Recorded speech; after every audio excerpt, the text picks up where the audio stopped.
Hello les amis, je vous retrouve pour une nouvelle vidéo sur le basket en NBA et le résultat et le suivi des San Antonio Spurs avec Victor Wembanyama.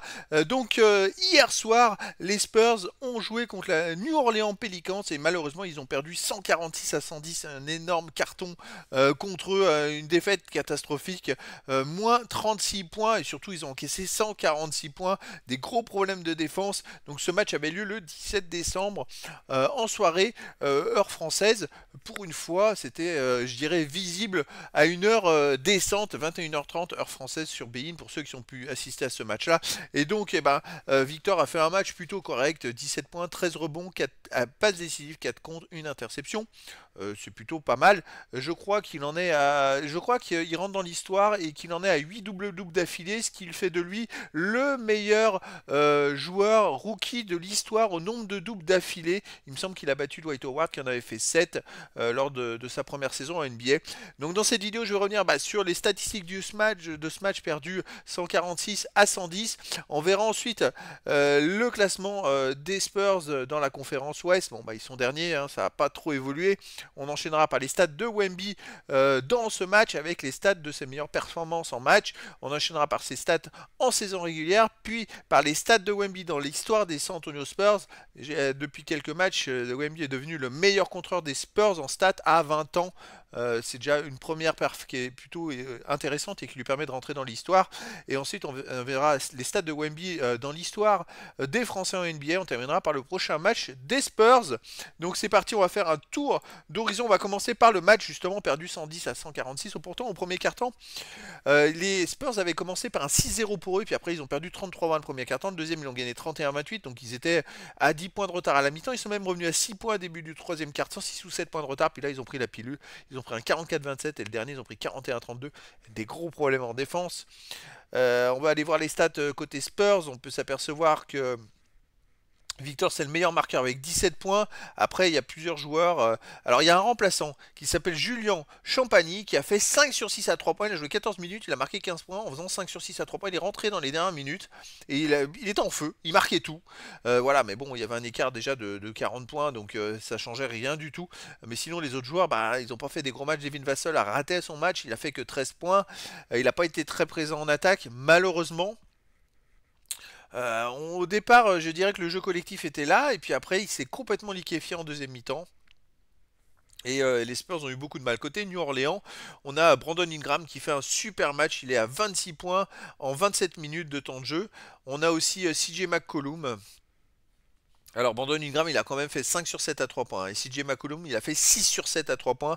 À eux deux, ils ont fait 11 sur 14 à 3 points. C'est monstrueux. Et CJ McCollum, c'est 29 points. Sinon, on a Valanciunas qui a fait quand même 15 points, 15 rebonds.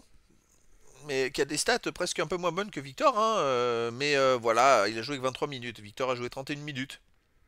Après, les remplaçants ont fait le taf. C'était un peu un rouleau compresseur. Alors, le point de vue adresse, quand vous regardez l'adresse des New Orleans à 3 points, ils ont fait 22 sur 42 à 3 points, c'est-à-dire 52% au tir. C'est extrêmement rare, plus de 50% au tir sur un match comme ça. Les Spurs, eux, ils ont fait 15 sur 42, 35%. Après, au tir, voilà, les New Orleans, c'est 56% au tir au total, et les Spurs, c'est 42%. Donc, bon, voilà, ça fait une grosse différence. Et puis, ça fait un écart de 36 points, malheureusement, au classement. Donc, au classement de cette conférence Ouest, les Spurs sont toujours derniers avec 4 victoires et 21 défaites. Ils ont 2 victoires de retard sur Portland Trail Blazers. C'est compliqué, une saison très très compliquée. Alors pour Victor, dans cette 15e vidéo et donc son match 24, le match 24 de cette saison, Victor de son côté c'est en 31 minutes jouées.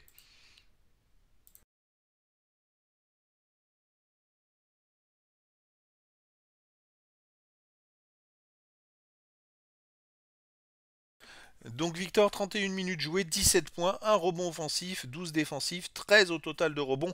Bon, il n'a pas battu de record sur un match dans ce match. 4 passes décisives, 1 interception, 4 contre, 3 ballons perdus, 2 fautes, moins 14 quand il est sur le terrain, alors que l'équipe elle a pris quand même une pilule.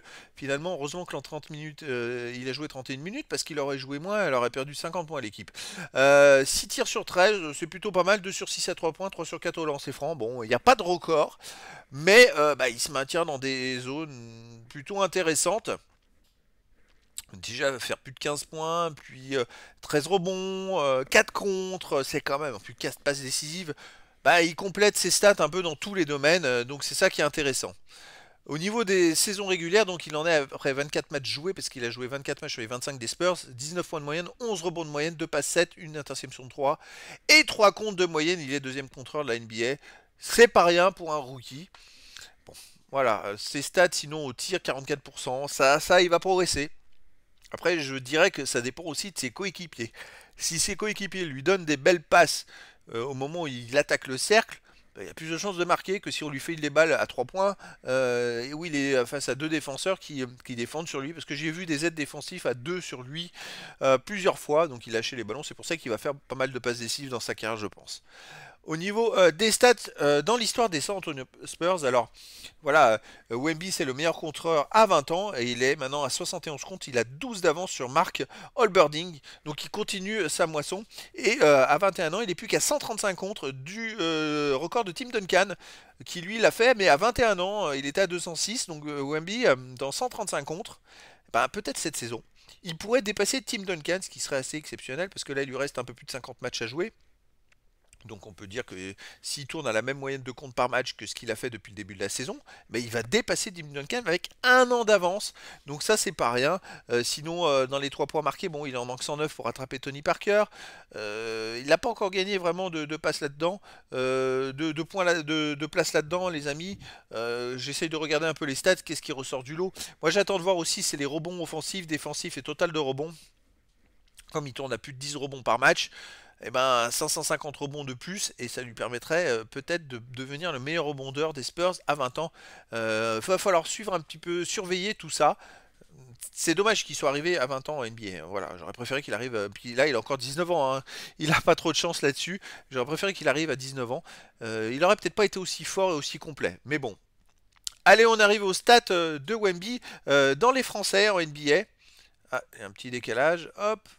Alors les stats de Wemby, surtout les stats des Français en NBA, bien sûr, bon, c'est le meilleur contreur des Français, il a 21 maintenant d'avance sur Yohan Petro qui était deuxième. Il est plus qu'à 27 comptes du record de Yohan Petro à 21 ans, donc c'est-à-dire que dans 27 comptes, il va devenir aussi le meilleur Français à 21 ans en NBA.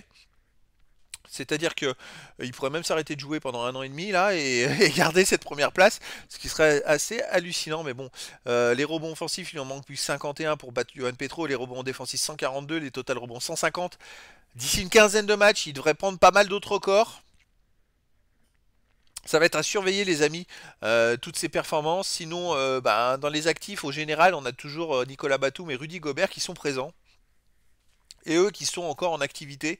Et donc les stats, comme c'est les meilleurs Français dans leurs statistiques respectives, et ben les stats continuent d'augmenter. Ce qui va donner encore plus de boulot à Victor pour essayer de les rattraper et de les dépasser. Donc ça c'est pas grave, mais ça met du fun, je dirais. Qu'est-ce qu'il a au lancer franc marqué? Il est troisième. Troisième est loin derrière Tony Parker. Est-ce qu'il y a d'autres stats? Moi je regarde les rebonds offensifs. Il lui en manque 143 pour dépasser Yohan Petro qui en avait 201 à l'âge de 21 ans. Bah écoutez, il va falloir surveiller tout ça. En tout cas, prochaine étape, c'est les contres à 21 ans. Il faudrait que je rajoute la stat à 22 ans pour savoir combien le Yohan Petro, voire un autre, le français à 22 ans qui en avait le plus. Parce que je pense que là, dans les comptes, il va vraiment tout exploser. Ça, c'est vraiment intéressant. Bon, allez, le prochain match, les amis, eh ben, ça sera le 20 décembre à 2 heures du matin, heure française. Donc, ça sera le 19 décembre aux États-Unis en soirée. Et les San Antonio Spurs vont jouer à Milwaukee Bucks. Ça va être très très dur, les amis. Milwaukee Bucks, cette saison, c'est 19 victoires, 7 défaites. Chez eux, à domicile, 14 victoires, 2 défaites seulement. Et les Spurs, bah, ils en sont à 4 victoires, 21 défaites et 2 victoires, 9 défaites à l'extérieur. Là, je pense que ça va être très compliqué pour Victor, mais hâte de voir ce match quand même, face à des Milwaukee Bucks qui ont quand même des super joueurs. Alors attention, parce que là, c'est une vraie équipe en face qui joue le titre. Donc je pense que ça va être vraiment vraiment un match intéressant et surtout bah, ce type de match va être formateur pour Victor.